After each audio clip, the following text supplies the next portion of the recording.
thought-provoking podcast that sheds light on the challenges faced by young people living in urban areas. We highlight the resilience and creativity of young leaders who are finding innovative ways to overcome the challenges our young people are facing, inspiring listeners to take action to support them.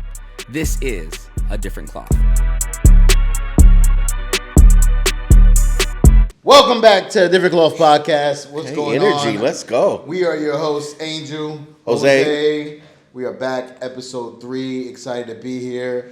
So I have a small recap for episode 2. Yeah, let's go. Because I know episode 2 was pretty heavy. That was awesome. So I want to say this small little piece, if that's okay with you. Yeah, I don't mind.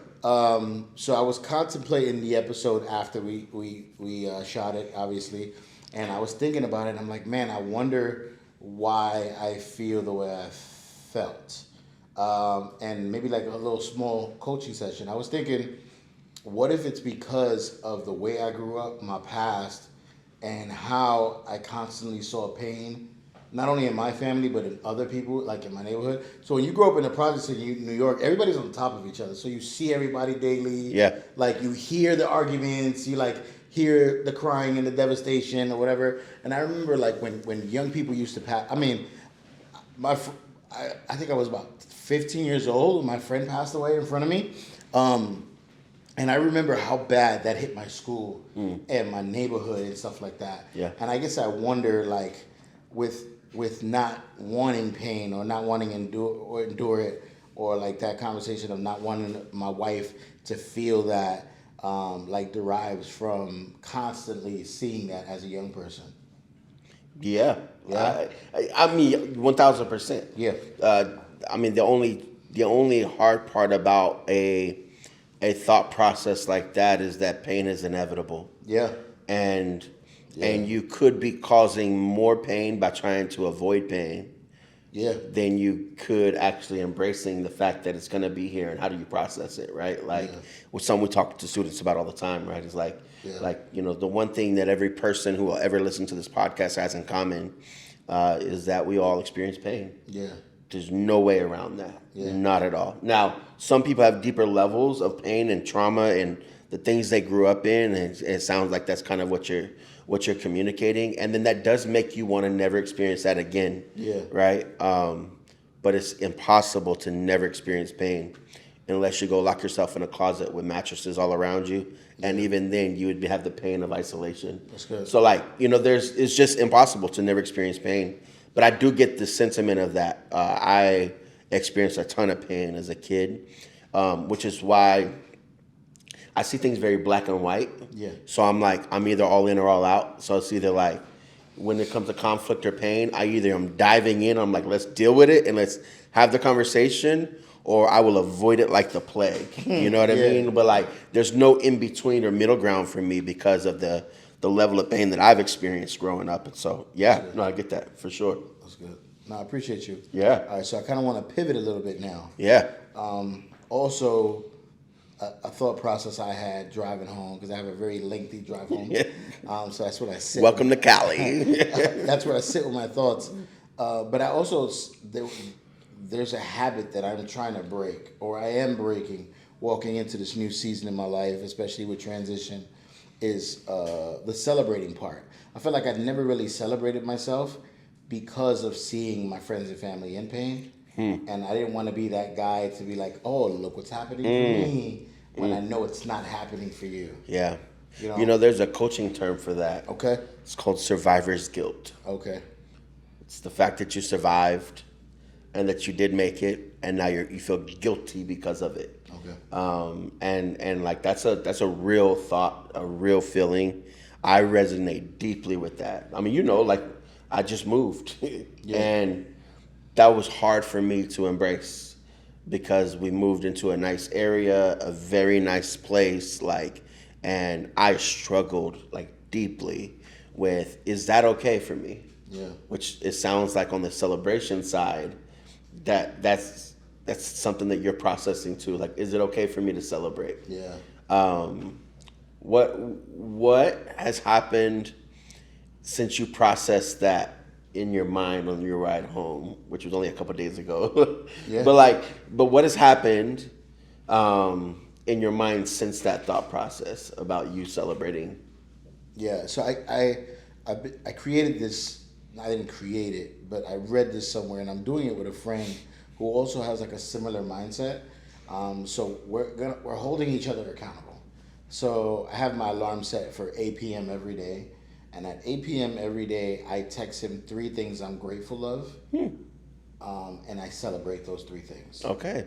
So I send him a quick text, 3 things I'm grateful of, whether it's anything, and I'm trying to get into the habit of not only like being grateful, and gratitude, but also celebrating those things as well. Not letting it be like, oh man, but what I did, if I'm trying to get from A to B or A to C, like, oh well, it's not C. And I have a prime example after this, but so essentially what I do is I text him and I'll be like, hey, here are 3 things I'm grateful for.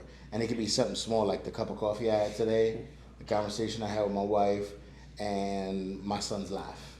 And literally the next day is like, let me pick 3 different things. Man, the way my boss pours into me, the way shout out to him, by the way. Shout out to Erica. the way I've created good friendships here at work, just like that, and we get into that pattern, right? But here's a really good example of even being in this space, right, where everything is go for me. And I remember when I came back from APU after that first meeting, and a lot of people celebrated it, right? But I didn't understand why, because nothing happened from it. Yeah. You know what I mean? It was a good meeting. Sure. It was a very productive meeting. I'm grateful for even being in the door and meeting that person, sitting with that person. But people saw it as a win. Yeah. And I almost, and this is crazy. I love Kobe. It's 8:24 too. But he has the word of the job's not finished. Yeah. It's not finished. And I think I remember telling you that, like, yo, we didn't get anything yet though. You know what I mean? Yeah. And it was hard for me to just celebrate the fact that I was able to even have the meeting. Yeah. It's so hard when you are a performer of such, where you want to get stuff done and you want to do it well. And I experience you like that. I tend to be the same way. If it's really hard for me to enjoy stuff when we're in the middle of it. Erica reposted a video she preached to her Facebook like several years ago. Saw that. And man, it just kind of hit me, because I think I've lost track of it. But the idea that true joy is found in the journey and not the destination. And a part of why we need to celebrate the process and the journey is because if we're waiting for the destination, you're going to live a really sad life trying to get there. And then I am concerned that once we get there is not good enough to really celebrate, right? So it's like, let's say I buy a house and I'm like, oh my God, I just wanted to buy a house. But what if it's not the house I wanted to buy? Yeah. Or the type of house, or as big of a house as I wanted to buy? Then in me, I'm like, well, that's not good enough. I got to keep going. So there is a hard thing to celebrate, because it may not ever be what you fully think it's going to be. Yeah. And so when we can learn, which I remember that call with you, I was like, bro, that's major. Yeah. That's major that we had that level of a meeting with that amount of favor. Like, that's a big deal. And we gotta celebrate. So I just think, man, the more we can do that in the middle of the journey, the more we'll find joy in the middle of it all. Yeah. But it's tough. It is tough, bro. Celebrating yourself is really hard for multiple reasons. I'll give my side of why I struggle to celebrate myself, and you can coach me through this, because I'm trying to. There was a season where I've always felt like I kind of came up out of nothing, right? So like, always felt like God's hand was on my life. Always felt like, man, God's doing something incredible. And when I moved to California, I became a full-time missionary, and was struggle bus. I had no money. Right. Like, I'm talking about, bro, I'm begging people for money for rent. Like, it was bad. And I met with somebody, and in that meeting, she mentioned this one thing about raising a salary and not like And it shifted my whole mindset. You mean I don't have to raise like month to month? I can actually raise a whole salary? And so what I did was I went back and I put a plan together, and I did 2 dinners. One dinner had 13 people that I knew, like back in Oklahoma. And out of that dinner, I think I raised like $7,000. One dinner and 13 people for the year. So like not 7,000 right there, but like monthly, right? So, and the next dinner, I go back and there's only 4 people at the next dinner because I don't know anybody. But the 4 people at that dinner had a lot of capacity. Yeah. I raised $30,000 at that dinner. Wow. And in 2 months, I raised the salary. And I remember being so excited that I raised the salary. Like, whoa, I just accomplished something major. Fire. But the people around me hated that I did it because it showed them what they weren't doing. Okay. And so the more I celebrated, the more people felt like I was flexing. The more I was like cheering, man, I can't believe this just happened. I'll fast forward that a little bit because it's played out on multiple seasons of RAG. I remember the first $30,000 check we ever got. And it was actually to a grant to bring on Erica for as like a part-time or full-time actually back then. And I remember I had it in my hand. I had never held that much money in my hand, like in a check. I was blown away. I was like, oh my God, like, and I went to a friend. It's really important that I say a friend. No. I said, bro, can you believe this? He came up to me maybe 5 minutes later, and he said, bro, I felt like you were trying to flex on me. And it just crushed me. Yeah. I took that as I cannot celebrate the good things that are happening in my life with anybody around me. Yeah.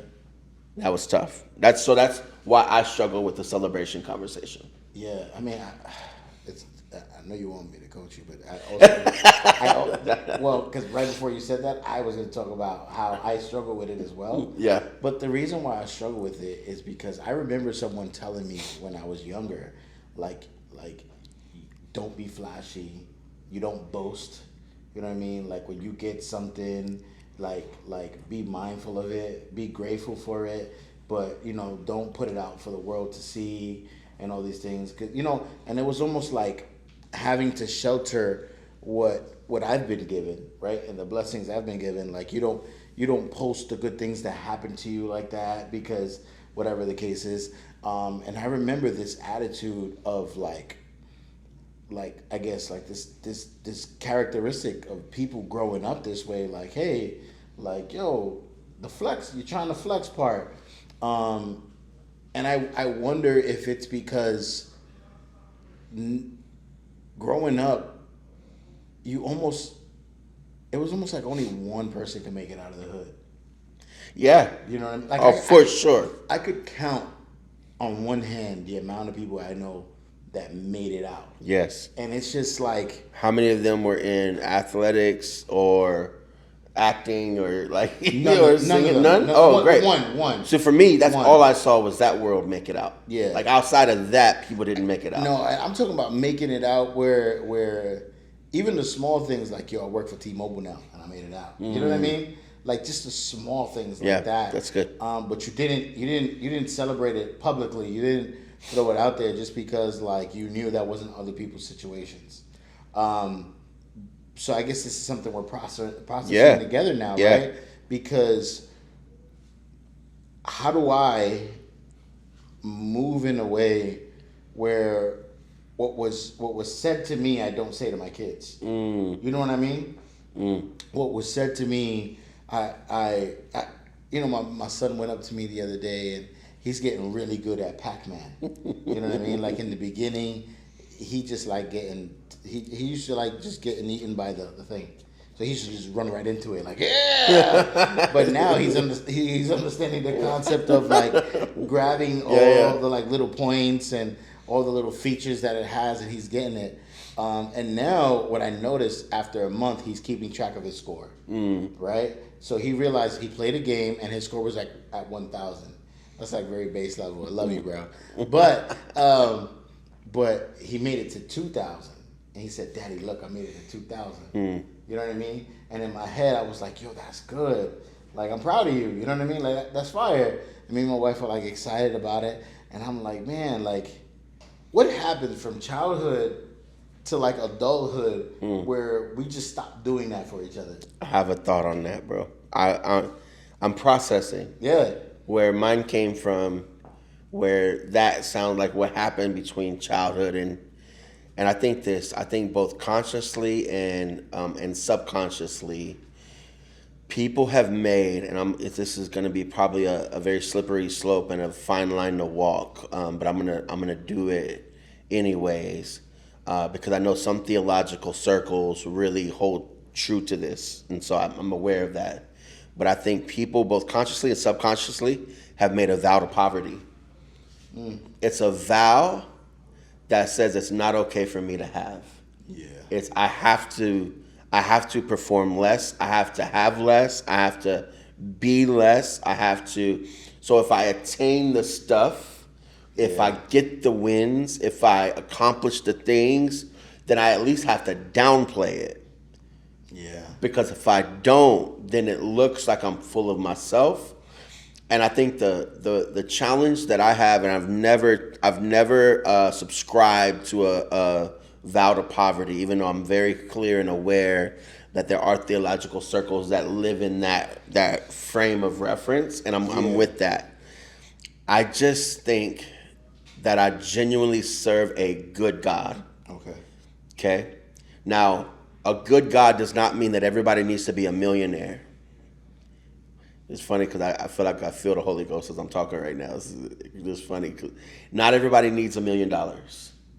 Some people's provision will be God providing for them at the level they live in. If God was to call us to be a missionary in a mud hut in Asia somewhere, God's provision for me, his goodness for me in that season could be just the provision that I need for the season that I'm in. The challenge I have with the vow to poverty is I feel like you minimize a good God.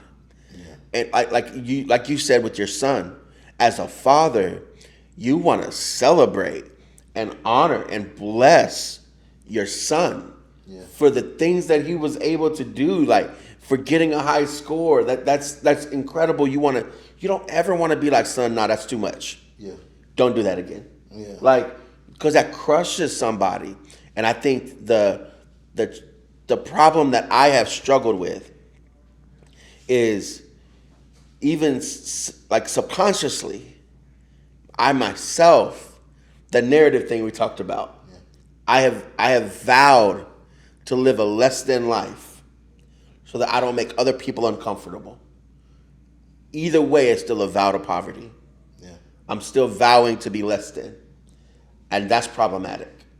How do I tell kids that there's a good God out there, but he's not good enough for me to live my full self? And I'm not trying. I know this can come off very arrogant and prideful, and that's not the what I'm hoping I'm getting at. But like, is he really a good God? Can he really show up for us? Can he really bless us? And it's not about the blessings, but can he bless us? Yes, he can. Like, and he does. I also feel like the attitude of it also takes me into a direction where I also tell myself I'm not there yet.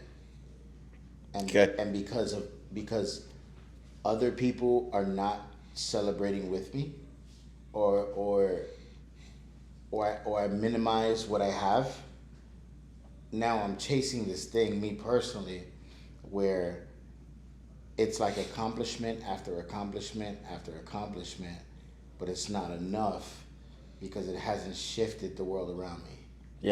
You know what I mean? It's not enough because it's not becoming, shout out to that, man. It's not creating change around me. Like, it's not impacting anyone, right? And then I kind of tell myself these things, right? And this is where I stopped celebrating myself. And not specifically this is where I could see it happening. Like, I've been fortunate enough to do so many things. Like, I've served 3 full mayors in New York City. Like, and I'm talking about, I'm a kid from Brooklyn, high school education, like, you know, had to leave college. Yeah. And I've been in rooms that a lot of people haven't been in. Yeah. With some, like, major people. And not only that, because I've taken the identity of what people say about me and where I am, I don't allow myself to now be fully myself in those rooms. Because I don't want to come off as boastful. You know what I mean? Yeah. So I tell myself, I don't belong in this room. Yeah. But then it changes my whole characteristic, because now when I'm in the room, I'm like, like, I can't speak into this. But you're in the room for a purpose. Yeah. So now I'm literally wearing what those people criticized me for. I'm wearing that now. Yeah. Like, oh yeah, they're right. Like, I don't deserve to be here. Yeah. And then the language I start using is like, I'm no different from no one else. Yeah. Everybody else can do this. Anybody can do this. Yeah. Right? But the reality is, I started removing myself from the room now, because it wasn't enough. Now it wasn't like, now I felt like, I shouldn't be in that room. And now when the next invite came, I was like, yeah, I'm not going to go. Yeah. I'm not going to go. You know what I mean? And it's such a slippery slope. I saw myself like literally like regressing from all those opportunities, and never being happy with any of those things. And I think it just created this mindset of like, one, the job's never done, right? Or the job isn't for you. You know what I mean? And yeah, I guess I say all that to say, like, it's always been a struggle to celebrate that. You know what I mean? Yeah. Yeah. Yeah, there's so much minimizing language you're using Yeah. in this, like, the narrative that people have said. So it's not even just like you've only believed it. You believed it because people have said something about it, right? Like but man, my thought always goes to this: when I'm minimizing me, what am I saying about my God? What am I saying about Him and His ability to choose me, His ability to call me, to appoint me, right? To anoint me, even all the Christian words that we use. But like, what am I saying? Am I saying God made the wrong choice? Right. Right? Because do I really believe that He's not capable of making the right choice? Yeah. He's God. He can make the right choice. Even if I don't feel like I'm the right choice, I can trust in the fact that He saw me fit to be in those rooms. The dangerous part about all of this is I feel like the more we minimize and the less we celebrate, the more complacent we become. Yeah. With average and mediocre. Yeah. Because if God's calling us to a level of greatness, and I was funny, a mentor of mine, I was kind of going back and forth with about this idea of greatness, because in his mind of it, greatness comes at the cost of losing people. Sure. So it's like, well, I'm gonna be great, and I'm gonna kind of just run through everybody around me, or I'm gonna be great, and so I'm not gonna care about other people's feelings. And to me, I don't think or it's, I'm gonna be great and I'm gonna do more because I'm great, and I'm gonna burn out, I'm gonna crash and burn, I'm gonna cheat on my wife, or I'm gonna do that. Yeah. And I don't think being great is about doing more, it's about being more. Yeah. And it's about me having the realization that I really am who God said that I am. And the more I realize that, the easier it is to celebrate that I am who He said I am. And bro, this has been the season of my life the last several months. It's like I am coming into a season of greatness, of understanding how uniquely designed I am by God, and how He fashioned me in a world of poverty, pain, and hurt, but still gave me a right mind and a sound mind and wisdom, and a level of genius that has allowed us to do what we're doing today, right? All of that I couldn't have said a month ago. I couldn't. I would have been like, no.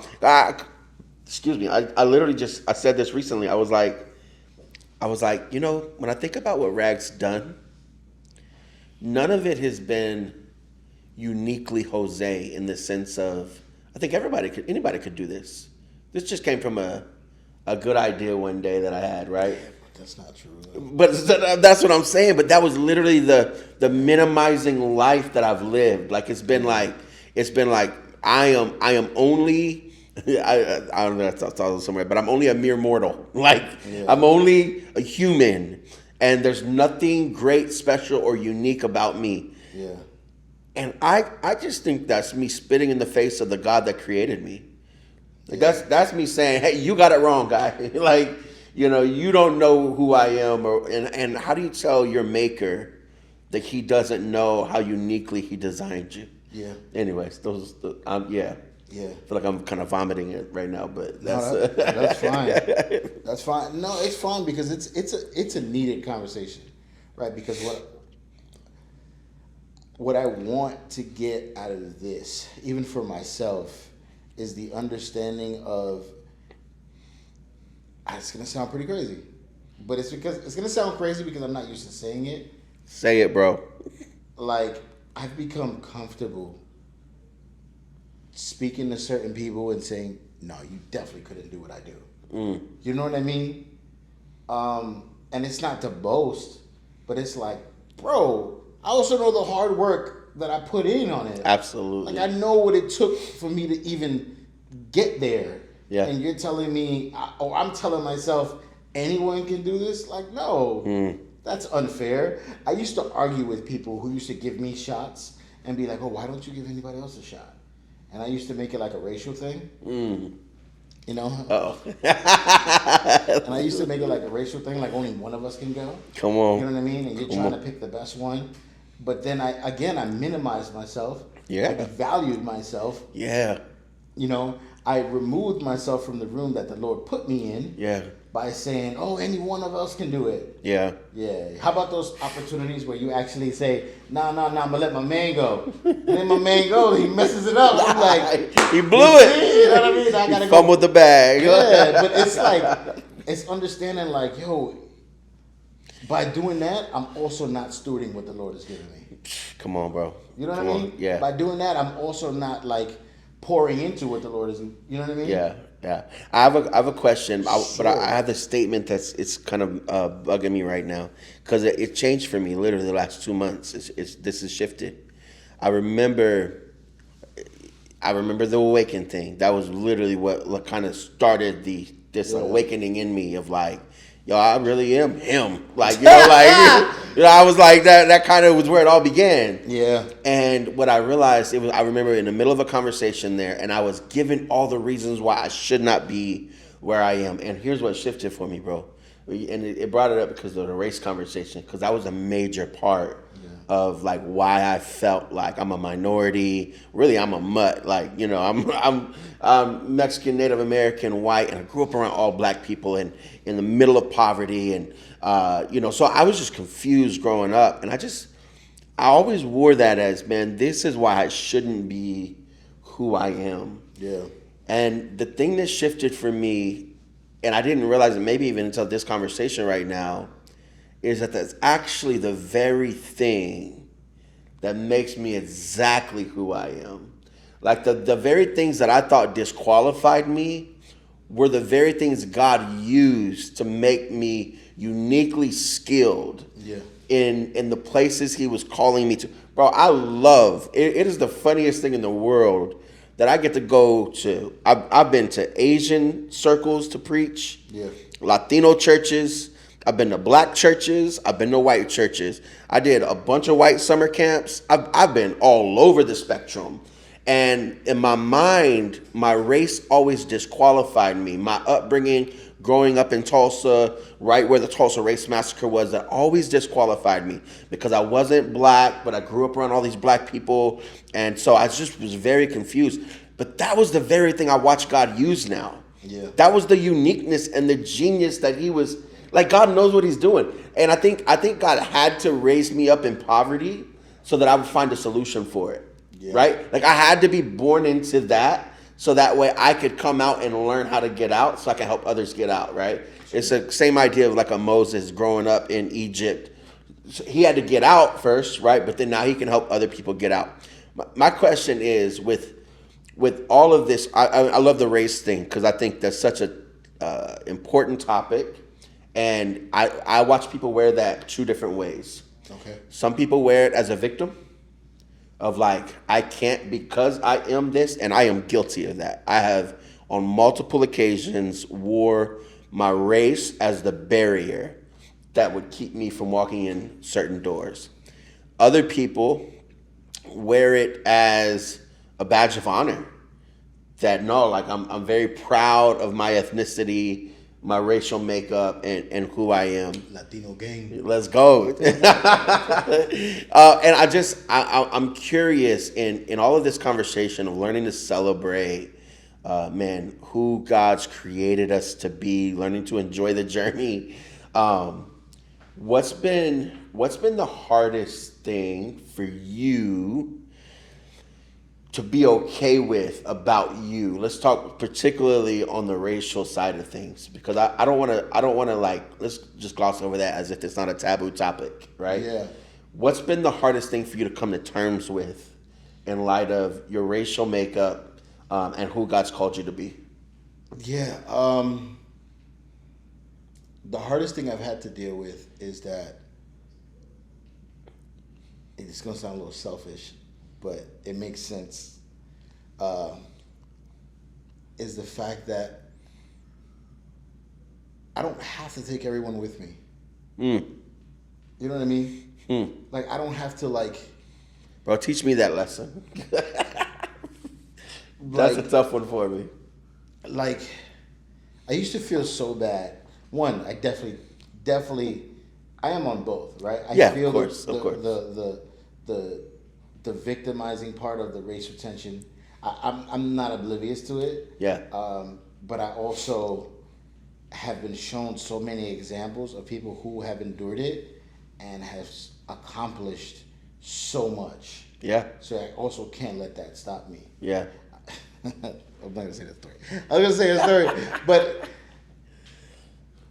but I have to stop, and had to stop, walking into a room that I was invited into and saying, if you want me in the room, you got to take my two friends with me.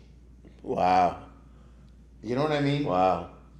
And it was just this weird expectation that I was putting on other people who were not of my color. Yeah. Right? And like, fam, I wasn't even thinking about it that way. You Yeah. know what I mean? The reality is they probably weren't thinking about it that way. Yeah. You know? But also, like, if I care that deeply about you being in the room, then I should pour into you as so to prepare you for that room. Come on. And not only that, I should go and prepare that room for you. Yeah. You know what I mean? Yeah. Because now we're both walking into this experience together, and I'm expecting you to let us in when I can go in the room and then open that door and let you guys in. Yeah. You get what I'm saying? Yeah, I get it. You know what I mean? So it's like I have to be so Jay-Z did this thing. It was like the streaming thing. I forgot what it was essentially, but he had this analogy where he said, like, he knew what he was doing was so groundbreaking that he knew he had to be the first one over the hill, right? And he knew what comes with being the first one over the hill, right? What happens when you go over that hill and you go to the other side, you get a bunch of arrows thrown at you, right? Facts.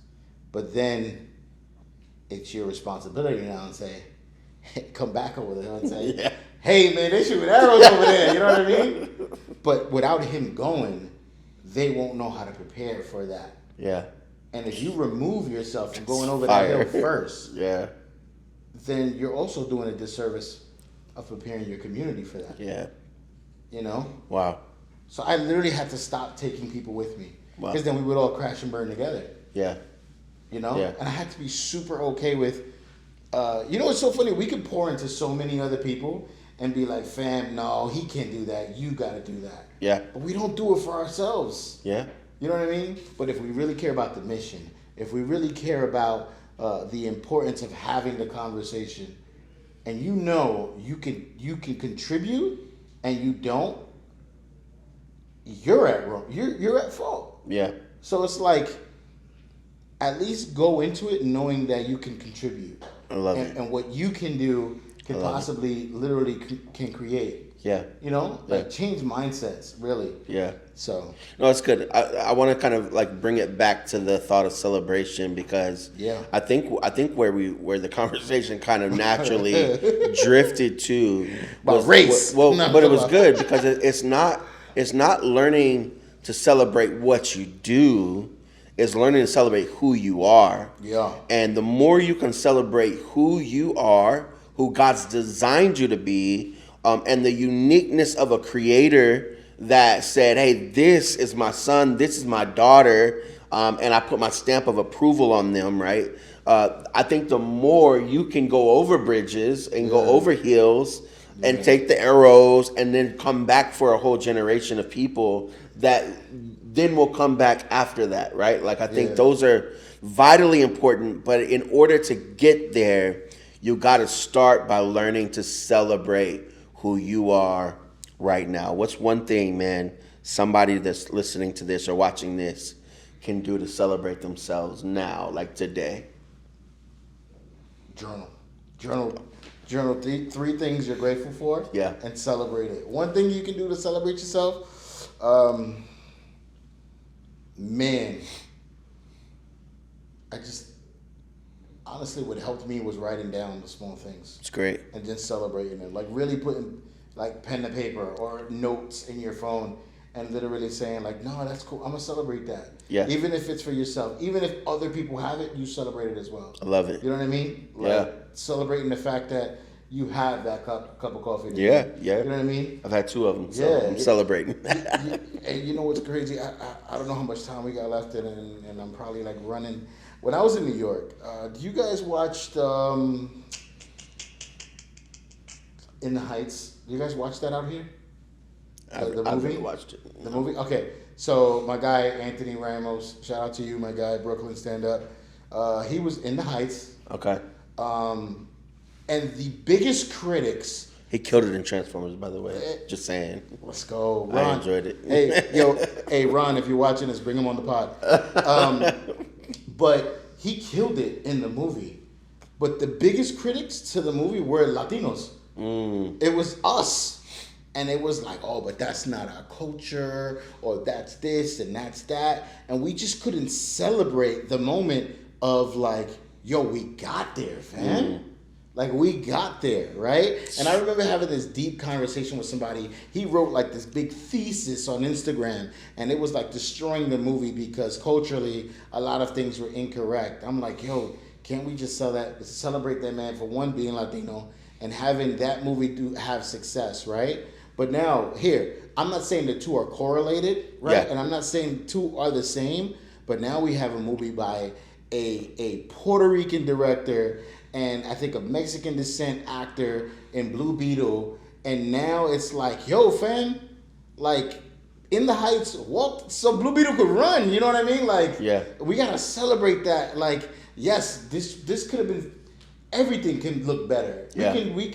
We can fix everything, but I think if we worry about what we need to fix, we're never gonna celebrate being there. Come on, bro. You know what I mean? Yeah. So I guess just celebrate being there. Celebrate being there. Yeah. That's fire. My thought is, I think if you look at the things that you have automatically assumed disqualify you, like even going back to the write them down. What's my poverty, upbringing, broken relationships, whatever has disqualified you, and ask yourself the question, how has God used that for my benefit? Yeah. Because he has. Because Romans 8:28 is very clear that all things will work together for the good of those that love God and are called according to his purpose, right? If that's the case, then everything that we thought disqualified us, God has used, will use, and wants to use for the sake of us becoming exactly who he's called us to be. And so, man, just a thought. Hey, let's go celebrate somebody today, not for what they do. Don't tell them good job. Tell them I appreciate you, who you are, like who you've been to me. Thanks for being a friend, a confidant. Thanks for being a spouse. Let's go celebrate people for who they are today. And go celebrate yourself Yeah. for being in a different position than you were last year. Or yesterday. That's it. Let's go. Peace.